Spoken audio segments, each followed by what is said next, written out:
Hello दोस्तों, आप सभी का अपने YouTube चैनल पे हार्दिक स्वागत है। और बहुत ही खुशी की बात है कि एएलपी की वैकेंसी आ गई है।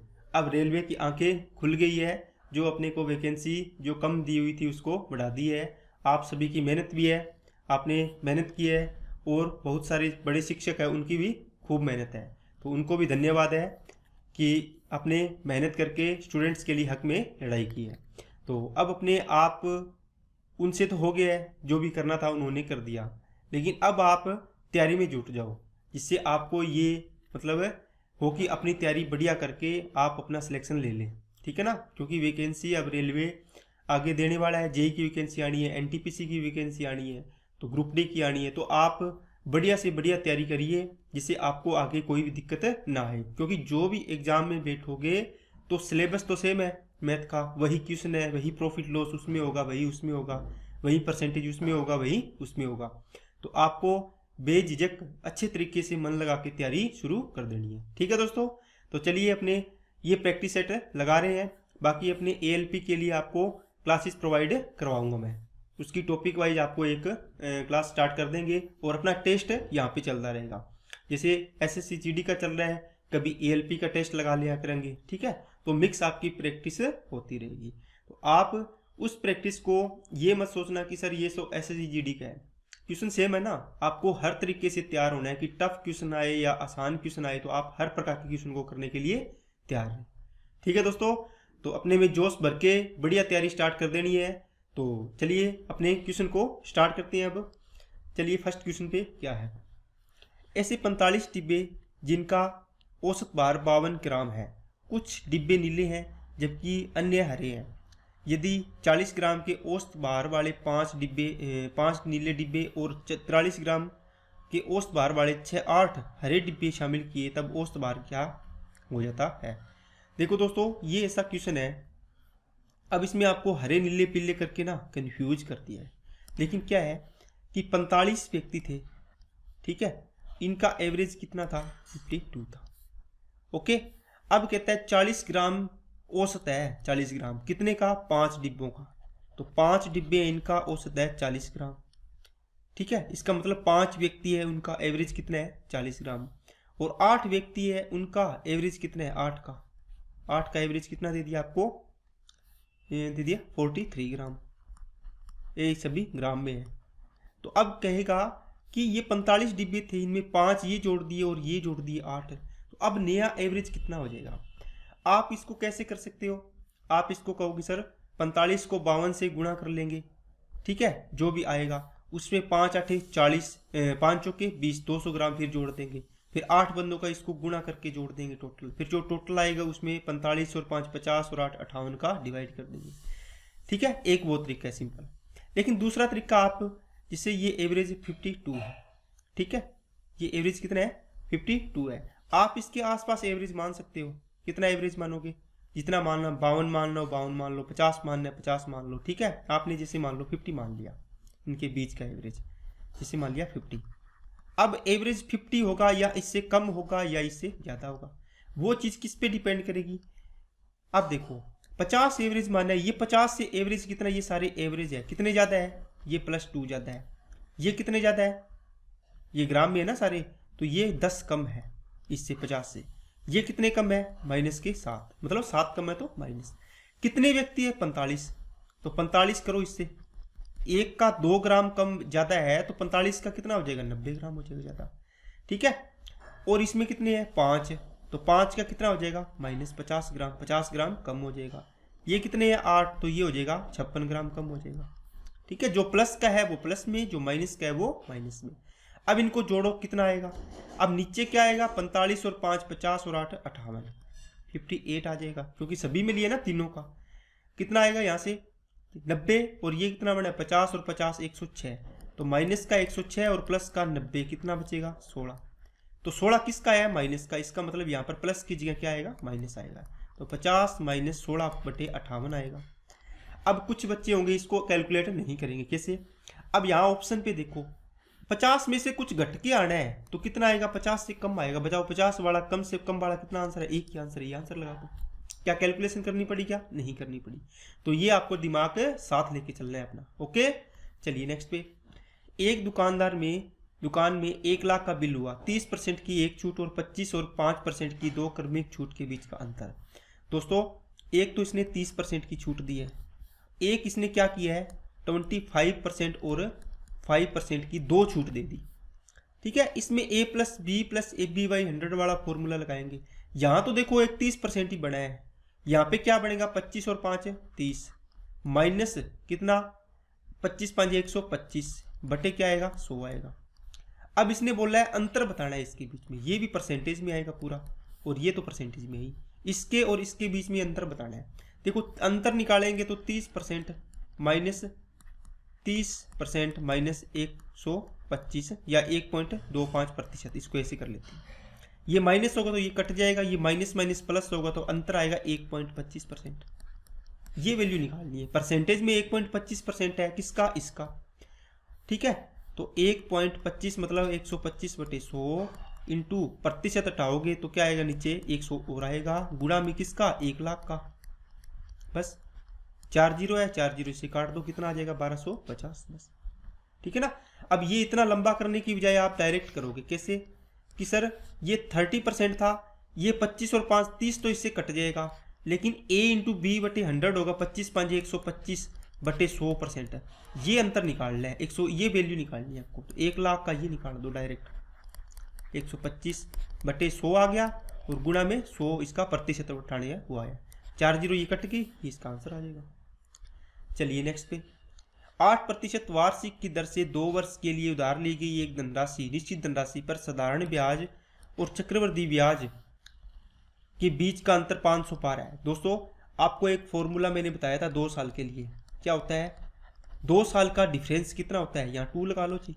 2 साल का डिफरेंस कितना होता है, प्रिंसिपल इंटू R/100 का होल स्क्वायर। 2 साल है ना, तो 2 बार R/100 इंटू R/100 बस। अब आपको क्या दिया है 512, 2 साल का अंतर। P की वैल्यू कितनी है ज्ञात करनी है, R की वैल्यू कितनी है 8। ठीक है, 8 का स्क्वायर कितना हो जाएगा दोस्तों, डायरेक्ट कर दे क्या। ठीक है, 64 अपॉन क्या हो जाएगा 100, इसका 100 इंटू 100 हो जाएगा। बात समझ में आ गई होगी सभी को। देखो R का स्क्वायर किया 64, 100 का स्क्वायर करेंगे तो 100 इंटू 100 कर दो। अब इसको काट लो, 64 को इससे काटोगे 8, ये इधर गुणा होगा, देखो 8 वाला कौन सा 80,000 आंसर आ जाएगा। बात समझ में आई क्या सभी को। तो ये फॉर्मूला आपको ध्यान रखना है। R एक पेंटिंग को 12 दिन में बनाता है, कितने दिन में 12 में। 2 सहायकों की मदद से वह 8 दिन में कर लेता है। देखो R करता है प्लस इसके साथ 2 सहायक और है, प्लस 2 सहायक ये मान लो। ठीक है, ये 8 तीनों मिलकर कितने हो गए, 1 2 तीनों मिलकर कितने करेंगे 8 दिन में। तो क्या हो गया टोटल वर्क मान लो कितना आ जाएगा 36, 12 तिया 36, सॉरी 36 पे ये नहीं जाएगा।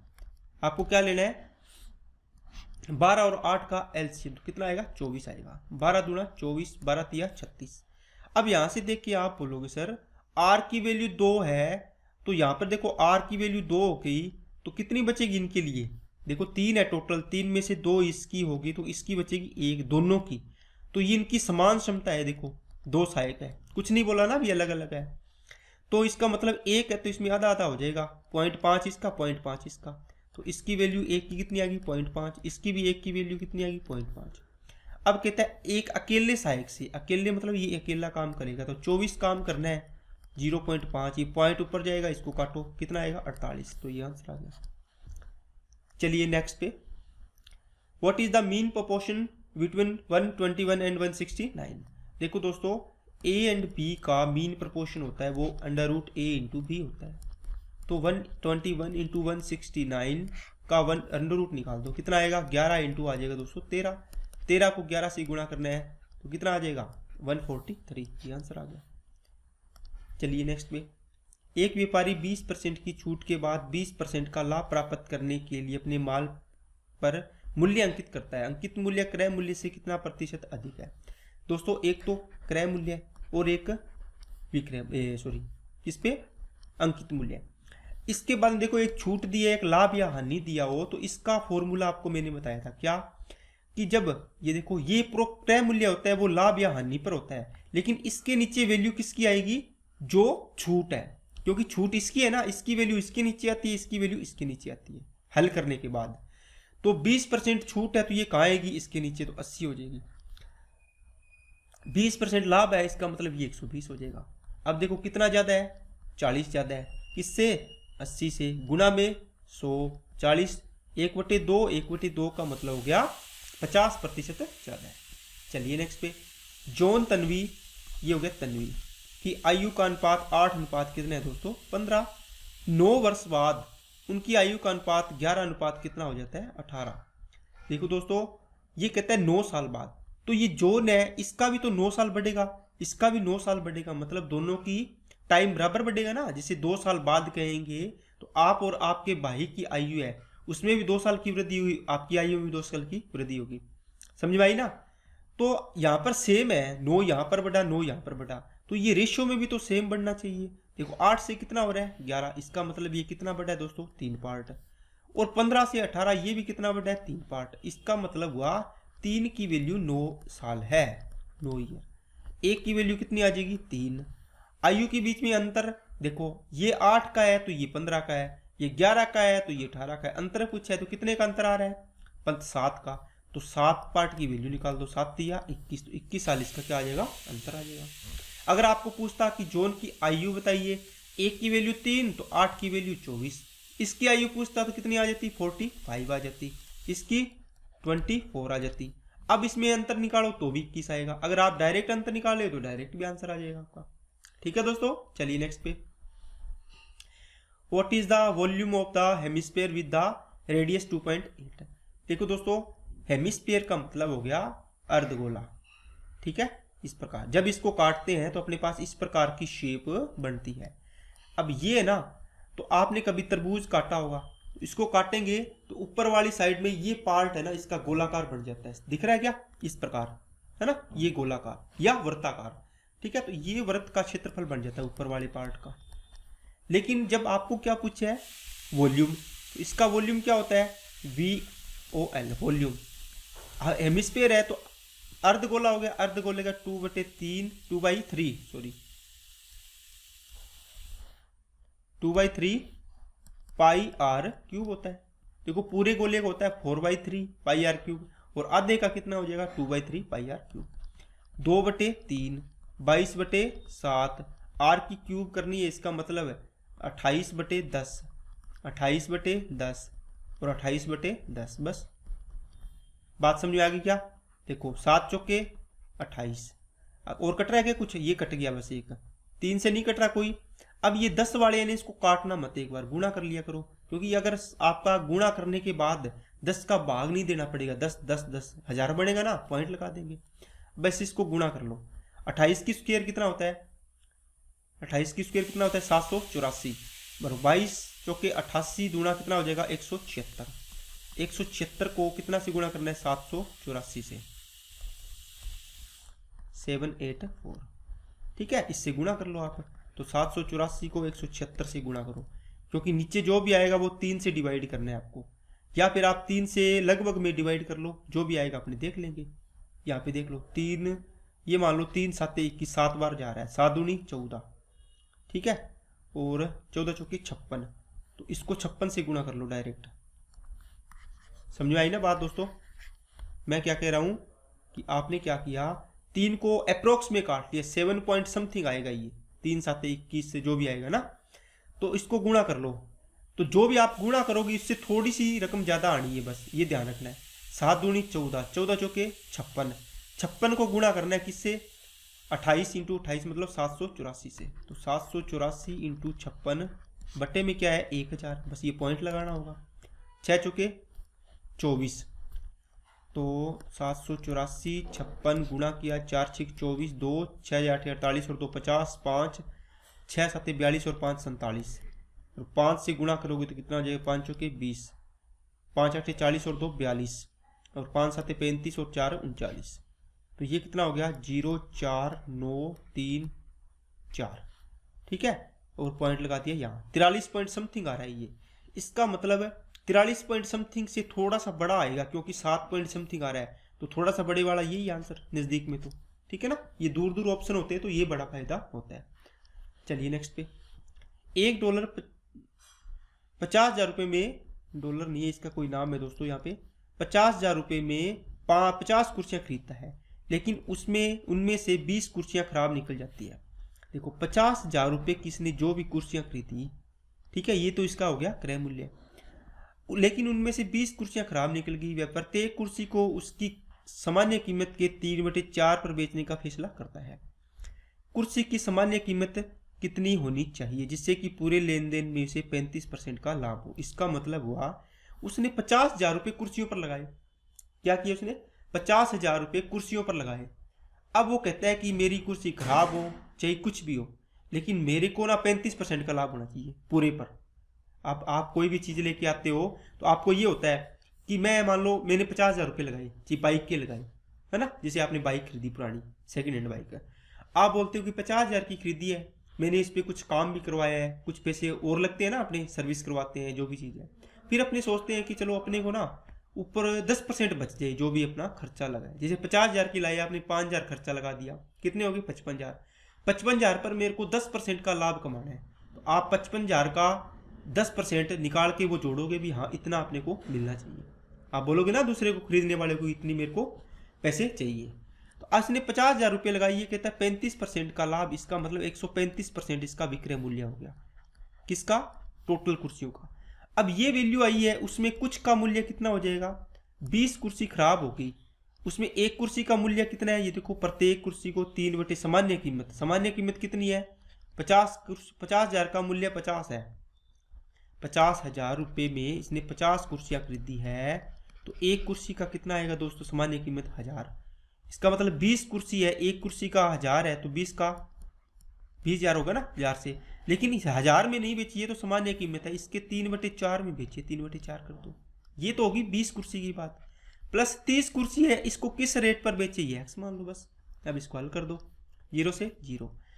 अब देखो 3 का डिवाइड सभी में जा रहा है क्या? 10 का जा रहा है, 10 का जा रहा है, 10 दिया 30, 10 का इसमें करेंगे तो 100, और 10 का इसमें करेंगे तो 50।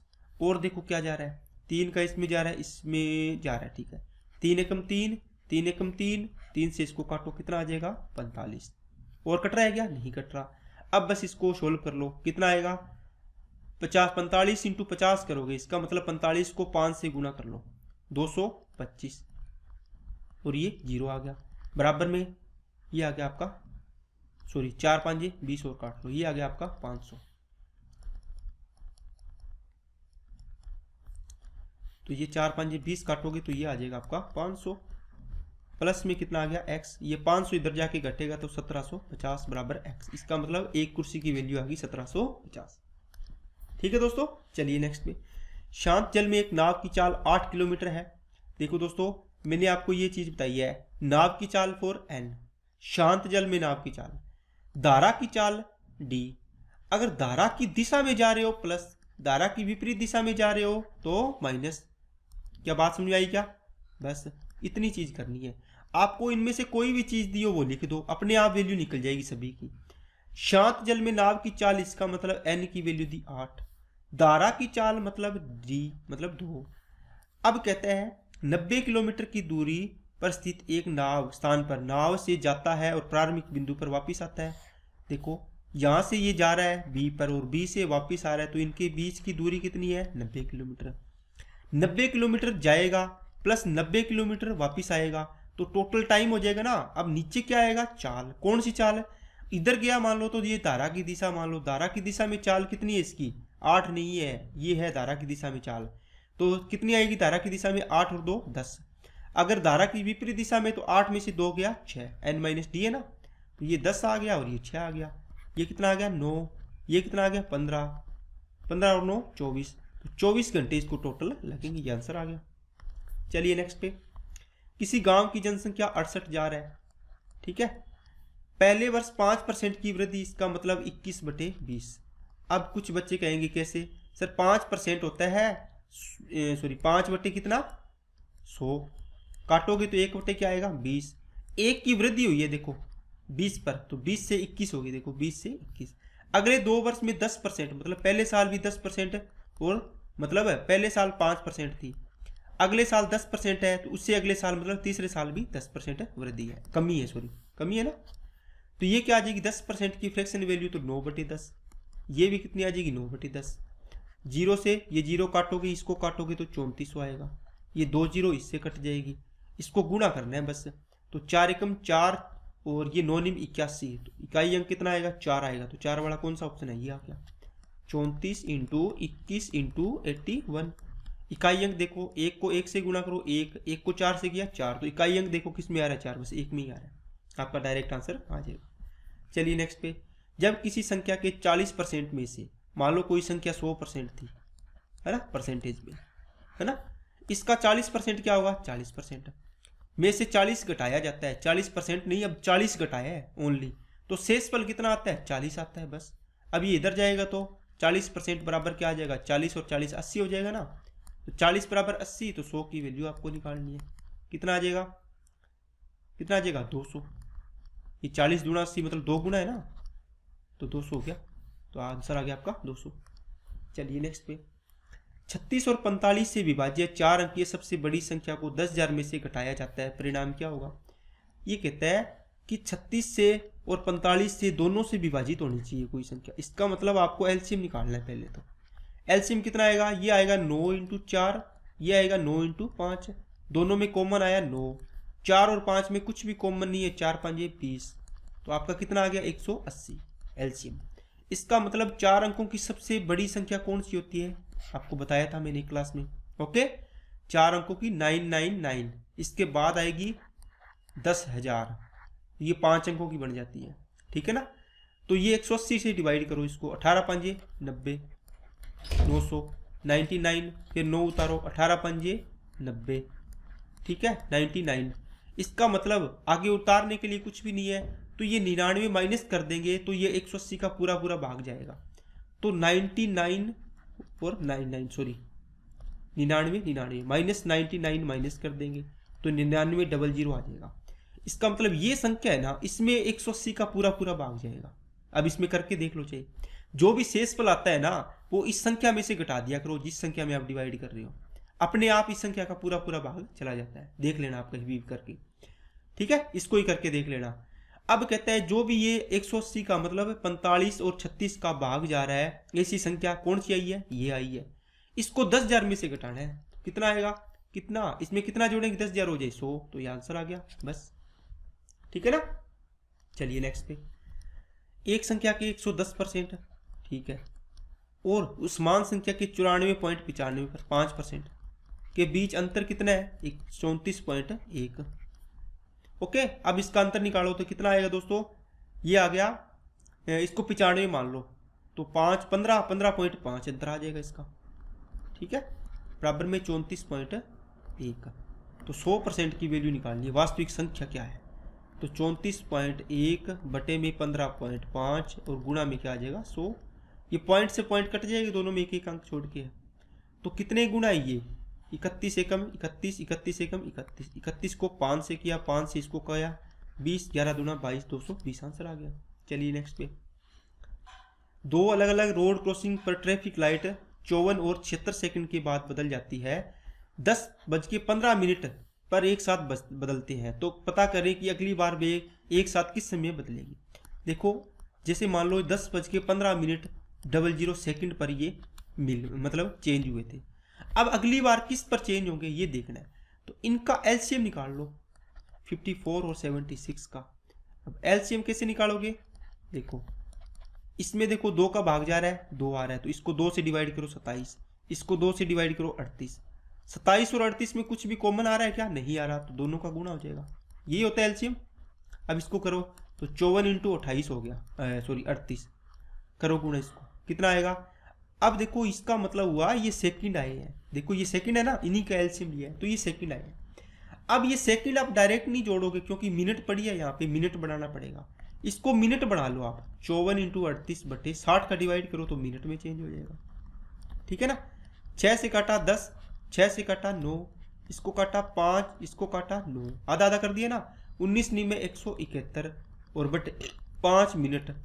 अब इसको करो, 5 दिया 15, 2 5 चौके 20, ठीक है, तो 1/5, इसका मतलब 34 मिनट पूरे पूरे आ गए। इसमें 34 मिनट में जोड़ दो, कितना आएगा? 49 आएगा। ये डेसिमल ये आएंगे, सॉरी डेसिमल क्या ये मतलब सेकंड।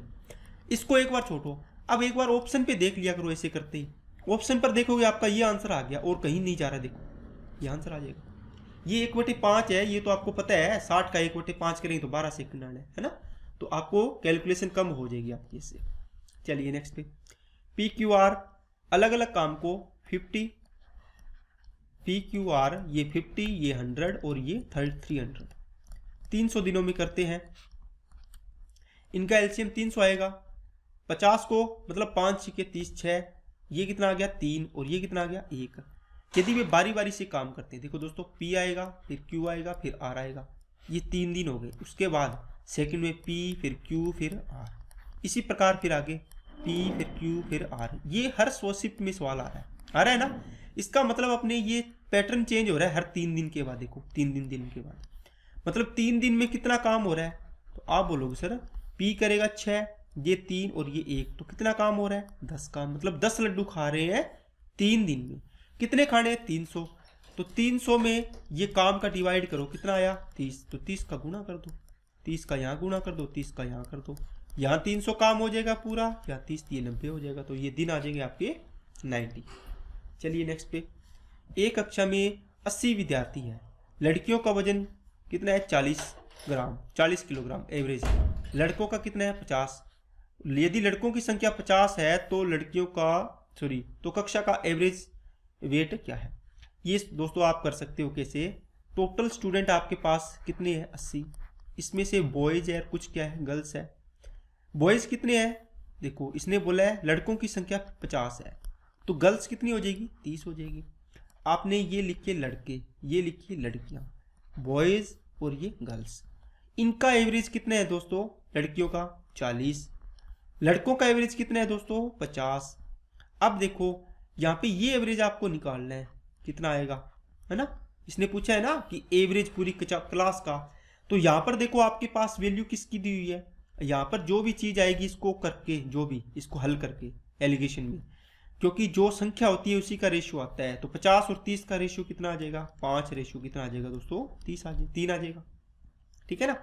अब इसको x मानोगे, यहाँ पर वो जो वैल्यू आएगी यहाँ पर वैल्यू आएगी, इनकी वैल्यू दी हुई है, अपनी रेशियो निकाल देंगे। निकालो, देखो एक वैल्यू इससे बड़ी होती है, इस वाली से बीच वाली से, एक वैल्यू इससे छोटी होती है, तो बड़ी में से छोटी घटानी है, तो 50 बड़ी है क्या, इन दोनों में कौन बड़ी है 50, तो 50 में से x गया 50 माइनस x, ये क्या आएगी x माइनस 40, समझो आ गई ना। अब इनका रेशियो आया है, अब ये रेशियो आया है तो अब ऐसे कर लो x माइनस 40 बटे 50 माइनस x बराबर क्या आएगा, x माइनस 40 के नीचे क्या है 5, तो ये 5 आ गया, इसकी सीध में क्या है ये 3, तो 3 आ गया। क्रॉस मल्टीप्लाई करो, 3x माइनस 40 थी 120 बराबर में 250 माइनस में 5x, ये इधर आएगा तो कितना हो जाएगा 8x, ये हो जाएगा आपका 200 और 370, तो x की वैल्यू 8 चौके 32, 5 8 6 48, 46 पॉइंट समथिंग आएगी, 46 पॉइंट समथिंग, ये आंसर आ गया। बात समझ आ गई क्या, ठीक है दोस्तों। चलिए नेक्स्ट पे, एक नाव, ये नाव का फिर क्वेश्चन आ गया। एक नाव शांत जल में 30 की स्पीड से यात्रा करती है यदि धारा की चाल 2 किलोमीटर है।